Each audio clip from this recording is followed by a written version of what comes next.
दूसरी दुनिया के दरवाजे, भाग 2, पलटवार। अध्याय 4, विपरीत ऊर्जा। कंट्रोल रूम Z7 में क्वांटम पोर्टल से निकलने वाली उल्टी ऊर्जा के कारण सब कुछ बुरी तरह से हिल रहा था। सायरन की चीख और बढ़ती हुई नीली रोशनी से पूरे फैसिलिटी में एक भयंकर डर का माहौल था। डॉक्टर सिया वर्मा के चेहरे पर पसीना था।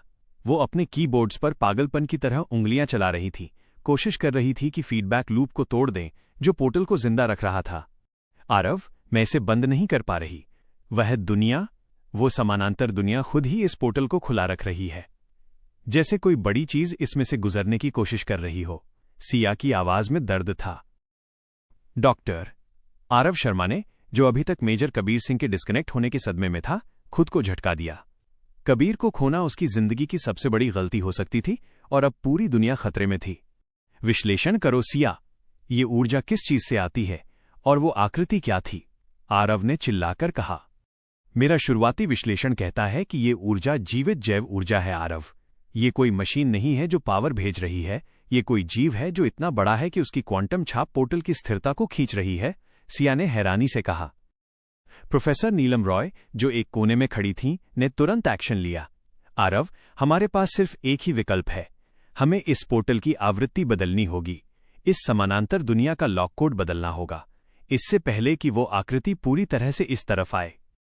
लेकिन अगर हमने आवृत्ति बदल दी तो पोर्टल अस्थिर हो जाएगा और फट सकता है प्रोफेसर, आरव ने जवाब दिया। इसके अलावा कोई रास्ता नहीं है। इसे बंद करने की कोशिश करने का मतलब है कि तुम उस जीव को पोर्टल को बंद होने से रोकने की अनुमति दे रहे हो। आवृत्ति बदलो और एनर्जी शील्ड को पूरा चार्ज करो, प्रोफेसर रॉय ने ठोस आवाज में आदेश दिया। अध्याय 5, टूटा हुआ पुलिया। आरव ने तुरंत प्रोफेसर रॉय की बात मानी। सिया, हाइपर फ्रीक्वेंसी मॉड्यूलेशन शुरू करो। लक्ष्य कोड एप्सिलॉन 7 से बदलकर ओमेगा नेगेटिव रखो। सिया ने हाथ जोड़ दिए। अगर ये गलत हुआ तो हम सभी क्वांटम उथल पुथल में मारे जाएंगे। हम पहले ही मरे हुए हैं, अगर वो चीज यहां आ गई तो, आरव ने गुस्से से कहा। सिया ने बड़े डर के साथ ओमेगा नेगेटिव कोड डाला। कंट्रोल रूम की रोशनियां 3 बार झपकीं। विशाल रिंग में नीली रोशनी और भी ज्यादा चमकने लगी, लेकिन उसमें अब लाल रंग भी मिलने लगा था, जैसे 2 अलग अलग दुनिया आपस में लड़ रही हों। तभी बड़ी स्क्रीन पर जहां से कबीर सिंह का सिग्नल गया था, वहां थोड़ी देर के लिए चमक आई। एक छोटा सा वीडियो क्लिप कुछ माइक्रोसेकेंड्स के लिए दिखा। उस क्लिप में मेजर कबीर सिंह जमीन पर पड़ा था, उसके हाथ में उसका कॉम डिवाइस था। उसके सामने वो नीला फंगल जंगल और उसके ठीक ऊपर एक विशाल आंख उसे घूर रही थी। वो आंख इंसानी नहीं थी, उसमें हजारों छोटे छोटे लेंस थे जो एक दूसरे में मिल रहे थे। ओह माय गॉड, सिया के मुंह से छूट गया। यह कितना बड़ा है? ये सिर्फ उसका चेहरा है, आरव ने धीरे से कहा। उसकी सांस फूली हुई थी। और वो हमें जानते हैं। जैसे ही आरव ने यह कहा, पोर्टल में खुली हुई जगह विषम रूप से फैलने लगी। अध्याय 6, आंतरिक्षीय राक्षस। लाल और नीली रोशनी के बीच वो आकृति अब और भी स्पष्ट होने लगी। उसका शरीर इतना बड़ा था कि वो Z7 के पूरे गुंबद को भर सकता था। वो कोई जानवर नहीं था, वो जीवित ऊर्जा का मिश्रण था जिसके किनारे तीर की तरह तीखे थे। आपातकालीन चेतावनी, एनर्जी शील्ड सक्रियण। स्तर अल्फा 1, प्रोफेसर रॉय ने आदेश दिया। फैसिलिटी की छत से बड़े बड़े चुंबकीय कवच पैनल नीचे आने लगे ताकि वह पोर्टल से निकलने वाली ऊर्जा को सह सकें। लेकिन उन पैनल्स के नीचे आने से पहले ही उस आकृति का एक बड़ा हिस्सा हमारी दुनिया में घुस चुका था।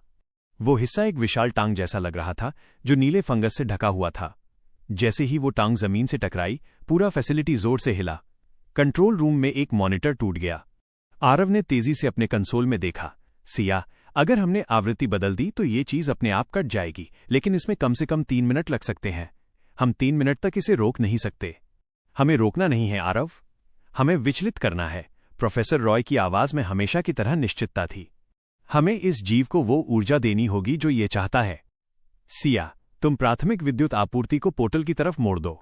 10% पावर। जल्दी, सिया ने हैरानी से उन्हें देखा। लेकिन ये तो उसे और भी तेज खींचेगा। हाँ, पर अगर हमने इसे जरूरत से ज्यादा दे दिया तो इसका नियंत्रण बिगड़ जाएगा, आरव ने गुर्राते हुए कहा। सिया ने आंखें बंद की और प्राथमिक विद्युत आपूर्ति का 10% हिस्सा पोर्टल की तरफ मोड़ दिया। जैसे ही ये हुआ, वो नीले रंग की टांग और भी जोर से चमकी। वो ऊर्जा को महसूस कर रही थी। वो आकृति जो पोर्टल से अभी तक सिर्फ आधी ही बाहर आ पाई थी, अचानक दर्द में चीखने लगी। एक अजीब सी तेज आवाज पूरे फैसिलिटी में गूंजी, जैसे हजारों कांच के टुकड़े एक साथ टूट गए हों। वो विशाल नीली टांग जो हमारी दुनिया में घुस चुकी थी, तेजी से विघटित होने लगी। और फिर धड़ाका। एक भयंकर धमाके के साथ पोर्टल बंद हो गया। विशाल रिंग बुरी तरह से जल गई थी और जमीन पर जहां उस आकृति की टांग पड़ी थी, वहां सिर्फ भारी धुआं और नीली राख बची थी। सब कुछ शांत हो गया। सायरन धीरे धीरे बंद हो गए। आरव और सिया थकान से चूर एक दूसरे को देखते हैं। हमने कर दिखाया, सिया ने धीरे से कहा। उसकी आंखों में आंसू थे। आरव ने नीचे जमीन पर देखा, लेकिन हमने कबीर और उसकी टीम को खो दिया। प्रोफेसर रॉय उनके पास आईं। नहीं आरव, शायद नहीं। जब हमने आवृत्ति बदली तो वो पोर्टल कुछ माइक्रोसेकंड्स के लिए अस्थिर हो गया था। उन्होंने एक कंसोल ऑन किया जहां कबीर सिंह की टीम का अंतिम लॉग था। जब तुमने आवृत्ति बदली तो पोर्टल 3 अलग अलग छोटे छोटे मिनी पोर्टल्स में टूट गया। एक ने उस आकृति को वापस खींचा, दूसरा जल गया और तीसरा बहुत ही छोटा एक सिग्नल बर्स्ट के साथ बंद हो गया। प्रोफेसर रॉय ने स्क्रीन की तरफ इशारा किया। कहानी अभी खत्म नहीं हुई है। पोर्टल तो बंद हो गया, लेकिन मेजर कबीर अब एक ऐसी जगह फंस चुके हैं जिसका नक्शे में कोई नाम नहीं है। क्या डॉक्टर आरव उन्हें बचा पाएंगे, या फिर उस दूसरी दुनिया का राक्षस हमारे बीच पहुंच जाएगा? देखते रहिए दूसरी दुनिया के दरवाजे। अगला भाग बहुत